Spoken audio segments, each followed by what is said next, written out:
আসসালামু আলাইকুম। আমার নাম এশরাক আহমেদ। ভেক্টর অধ্যায়ের ষষ্ঠ লেকচারে আপনাদের সবাইকে স্বাগত। আজ আমরা ভেক্টরের খুব গুরুত্বপূর্ণ একটি বিষয় নিয়ে আলোচনা করব, যার নাম ভেক্টর যোগের সামান্তরিক সূত্র। তবে চলুন শুরু করা যাক। বিবৃতি: কোনো সামান্তরিকের একই বিন্দু হতে অঙ্কিত সন্নিহিত বাহু দুটি কোনো কণার উপর একই সময়ে ক্রিয়ারত দুটি ভেক্টরের মান এবং দিক প্রকাশ করলে ওই বিন্দু হতে অঙ্কিত সামান্তরিকের কর্ণটি লব্ধির মান এবং দিক প্রকাশ করবে। চলুন একটি উদাহরণ দেওয়া যাক। ধরি এ বিন্দুতে অবস্থিত কোনো বস্তুকে এবি বরাবর পি বলে এবং এডি বরাবর কিউ বলে যদি একই সাথে টানা হয়, তবে বস্তুটি এসি কর্ণ বরাবর আর লব্ধ নিয়ে আগাবে। আর লব্ধির মান ও দিক নির্ণয়: পি ও কিউ ভেক্টরের লব্ধি আর ভেক্টরটি পি ভেক্টরের সাথে থিটা কোণ উৎপন্ন করে এবং পি ও কিউ ভেক্টরের মধ্যে আলফা কোণ উৎপন্ন হয়। এখন এবি ভেক্টরকে বর্ধিত করে সি হতে এবি এর উপর একটি লম্ব আঁকি। লম্বটি ই বিন্দুতে এবিকে ছেদ করে, ফলে আমরা চিত্রে দুটি ত্রিভুজ দেখতে পাই।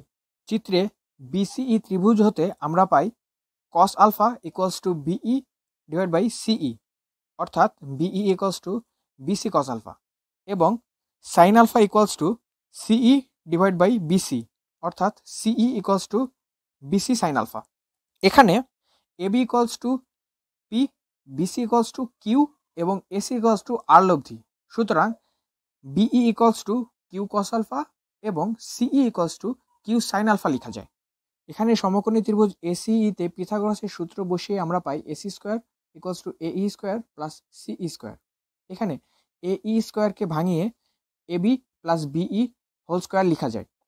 এরপর প্রত্যেকের মান বসিয়ে দিলে আমরা পাই R square equals to P square plus Q square plus two P Q cos alpha. সুতরাং আর লব্ধির মান root over P square plus Q square plus two P Q cos alpha. এখন আর লব্ধির দিক নির্ণয় করা যাক।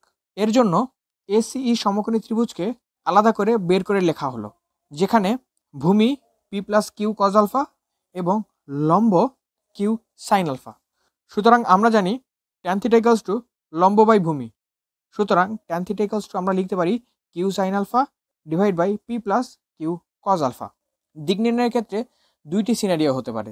যদি পি ভেক্টরের সাথে লব্ধির দিক নির্ণয় করতে বলা হয়, তবে এই সূত্রটি অ্যাজ ইট ইজ ব্যবহার করা যাবে। কিন্তু যদি কিউ ভেক্টরের সাথে কোণ নির্ণয় করতে বলা হয়, তবে এই সূত্রটি ব্যবহার করতে হবে।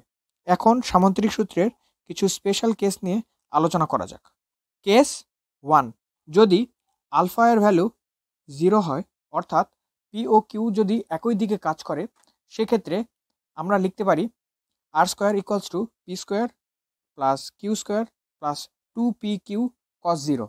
এখানে আমরা জানি কস 0 এর ভ্যালু 1, অর্থাৎ R square equals to P square plus Q square plus two P Q. সেখান থেকে আমরা সূত্র হিসেবে লিখতে পারি R square equals to P plus Q whole square. উভয় পাশ থেকে স্কোয়ার উঠিয়ে দিলে আমরা পাই R equals to P plus Q. সুতরাং কেস 1 থেকে সিদ্ধান্তে আসা যায় যে দুটি ভেক্টর যদি একই দিকে ক্রিয়া করে, তবে তাদের লব্ধি হবে ভেক্টর দুটির মানের যোগফল এবং লব্ধি ভেক্টরটি একই দিকে ক্রিয়া করবে।